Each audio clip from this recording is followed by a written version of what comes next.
Bonjour à tous et bienvenue sur la vidéo. Je vous ai demandé de voter dans l'onglet communauté et vous avez été une majorité à me demander de vous donner la mise à jour sur ce qui s'est passé il y a maintenant un mois en Corée avec le crash du 737-800 de Jeju Air. Le rapport préliminaire vient de sortir et ce que je vous propose, c'est 4 points.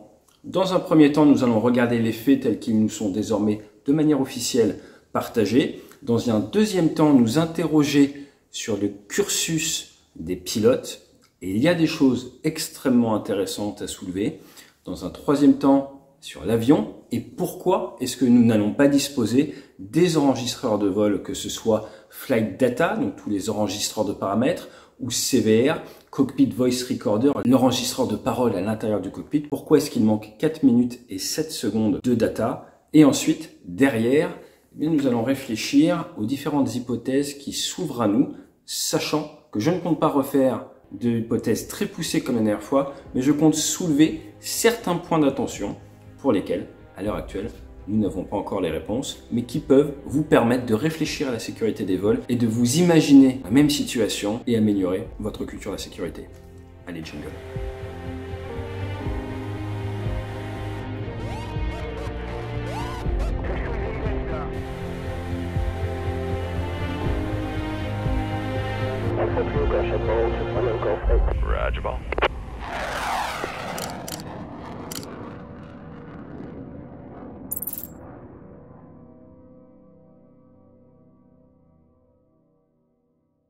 Comme vous le savez, dans le mois qui suit un accident, il y a le rapport préliminaire qui sort. C'est extrêmement important et maintenant, il va falloir attendre de longs mois, si ce n'est des années, avant d'avoir le rapport définitif.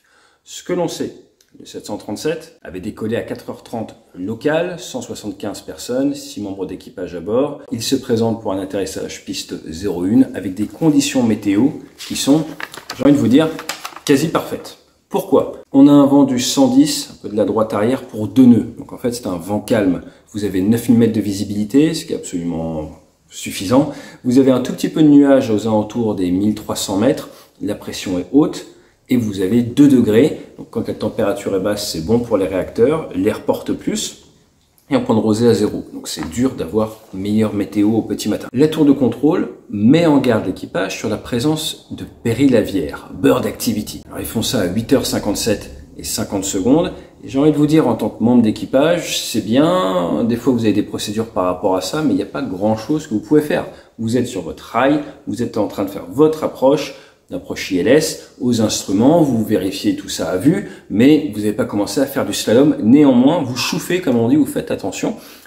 Si vous voyez, par exemple, à un moment énormément d'oiseaux, éventuellement, vous pouvez remettre les gaz. Et là, ce que l'on sait, c'est que 1 minute après, l'enregistreur s'arrête. L'enregistreur du Cockpit Voice Recorder et l'enregistreur du Flight Data Recorder. Pour faire simple, les boîtes noires, qui sont oranges. Et 6 secondes après, provenant de l'équipage, vous avez un Mayday, Mayday, Mayday, comme on l'avait souligné, qui veut dire qu'ils estiment que la sauvegarde des personnes à bord de leur avion est en jeu. C'est donc le plus haut niveau d'urgence dans l'aérien.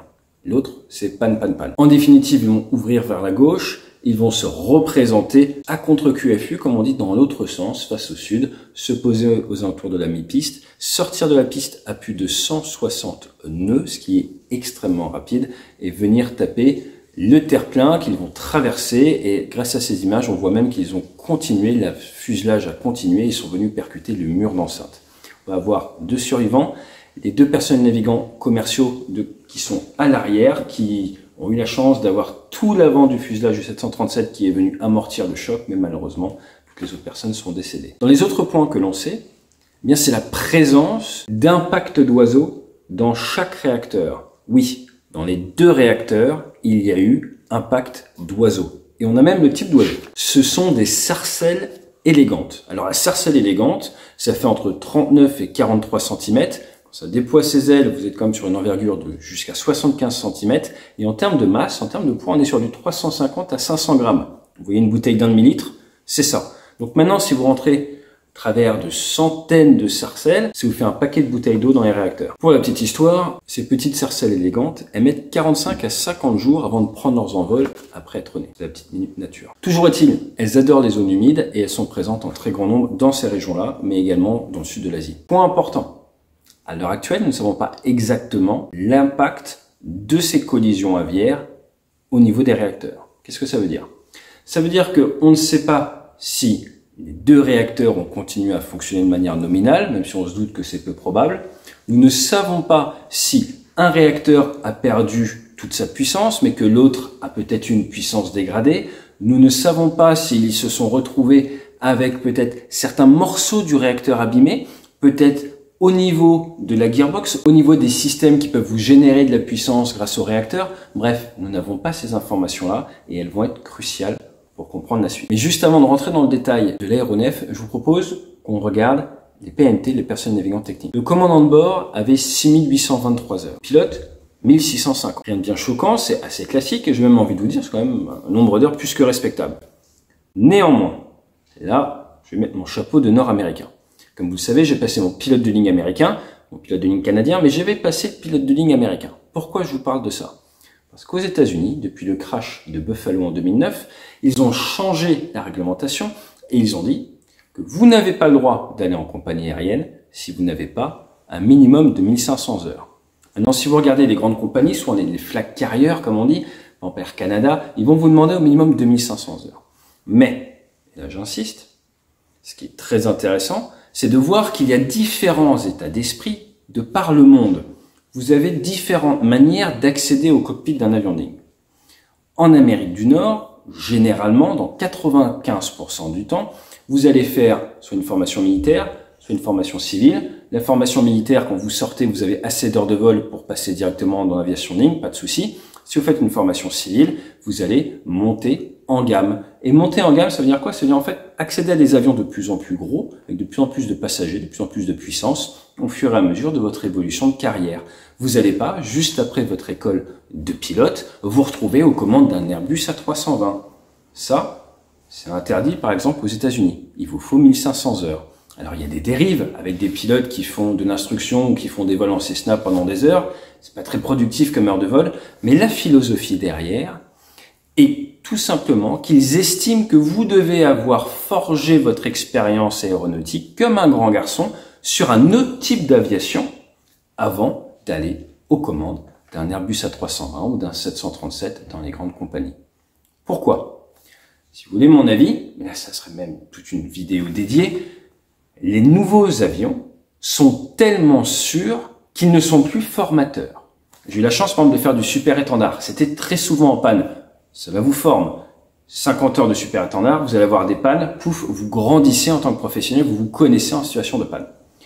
Si vous faites du taxi brousse, si vous faites de l'évacuation sanitaire, si vous faites de l'aviation qui est complexe, avec conditions météo pas simples, un avion pas simple, des risques avec le givrage, cela développe votre capacité professionnelle. Si d'entrée de jeu, vous rentrez dans une compagnie où tout est bien géré pour vous et où au final vous êtes assis à côté, vous prenez la TIS, vous prenez la météo, vous faites 3 checklists, de temps en temps vous pilotez quelques secondes, vous pouvez avoir 1000, 2000, 3000, 4000 heures, en fait vous avez très peu d'expérience réelle à mettre en face.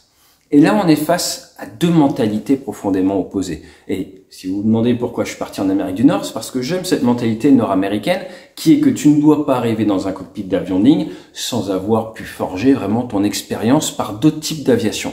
Pourquoi je vous dis tout ça? Notre copilote, et c'est pas sa faute, il avait 1650 heures de vol, dont 1339 sur type. Ça veut dire quoi? Que pour son premier vol sur 737, au mieux, j'ai envie de vous dire, il avait 311 heures de vol total. Et vous voyez qu'aux États-Unis, ça serait pas légal. Donc là, j'insiste, on est en train d'évoquer une problématique qui n'a absolument rien à voir avec les pilotes en tant que tels, qui a tout à voir avec la manière dont l'industrie se régule et le niveau d'entrée choisi par l'autorité aéronautique locale pour accéder au cockpit. Et là, vous voyez qu'à travers le monde, aux États-Unis, on vous demande 1500 heures. Et d'ailleurs, Sully a récemment pris la parole pour maintenir que c'était important. En Europe, ou dans certaines parties d'Asie, vous n'avez pas cette barrière d'entrée.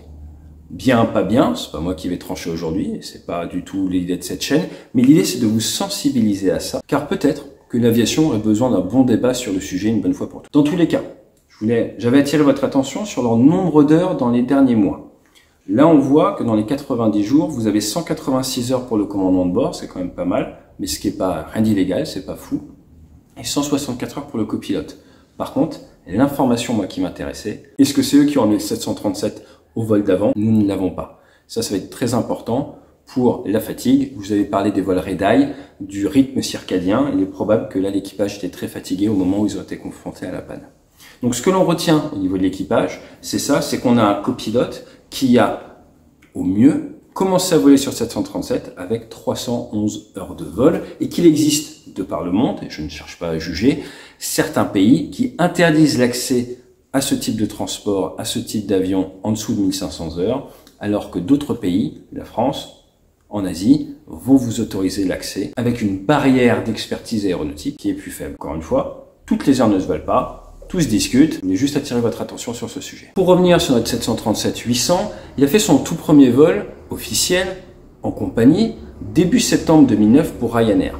À partir de 2017, il est parti en Asie et c'est un avion qui est un 737-800 qui a été fabriqué avant un changement de réglementation qui imposait que vos boîtes noires soient secourues par la batterie.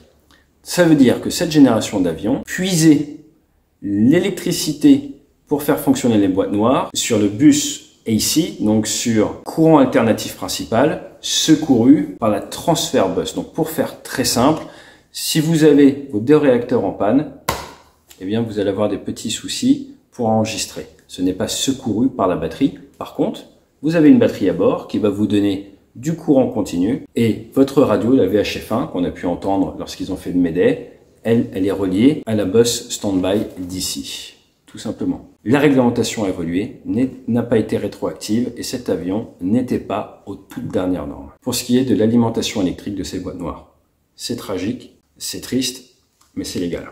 Alors maintenant, les prochaines étapes dans l'enquête, enquête où le BEA français va participer, où le NTSB américain participe également, ça va être d'essayer de comprendre exactement au niveau des moteurs, quel état ils étaient, d'essayer également de voir ce qu'on peut extraire de la data quand même disponible. Là, on a de la data avant l'impact. C'est pas impossible qu'ils aient remis des gaz parce que devant eux, par exemple, ils ont vu énormément d'oiseaux. C'est peut-être même une des options les plus logiques. Donc, pour faire simple, on résume. Vous avez un avion qui est stable, en configuration atterrissage, volet 30 ou 40, train sorti. Il décide de remettre les gaz pour une raison non identifiée. Au moment de cette remise des gaz, il va voir les volets qui vont être rentrés vers 15 et le train rentré.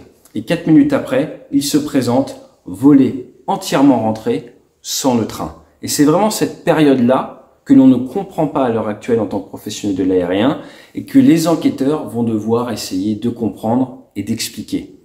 Pourquoi est-ce que ça va être complexe? Parce qu'à l'heure actuelle, aucune procédure ou aucune formation ne vous pousse à tout rentrer de la sorte et à prendre les décisions qui ont été prises.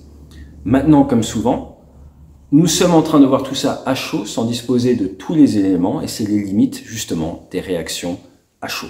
Néanmoins, ce qu'on peut retenir de tout ça, c'est déjà 1.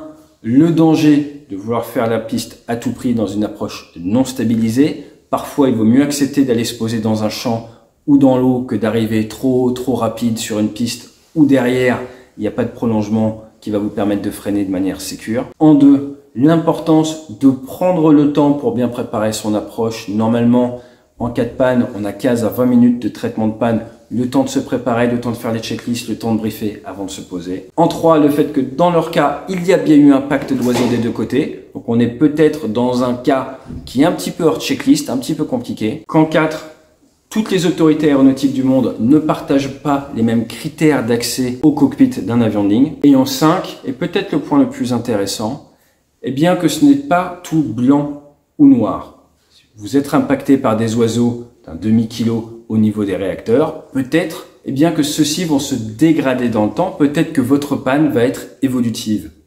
Et quelle que soit votre profession, quelle que soit votre expérience aéronautique, c'est toujours intéressant de se poser la question et d'intellectualiser le fait que entre le début d'un déclenchement de panne et 1 minute, 2 minutes, 3 minutes après, cette panne peut évoluer. Et ce qui faisait du sens il y a 1 minute n'est peut-être plus ce qui fait du sens maintenant. D'où l'importance de toujours prendre du recul et du T4DEC, quelle est la temporalité, quels sont les faits, quelles sont mes options, quels sont les risques associés.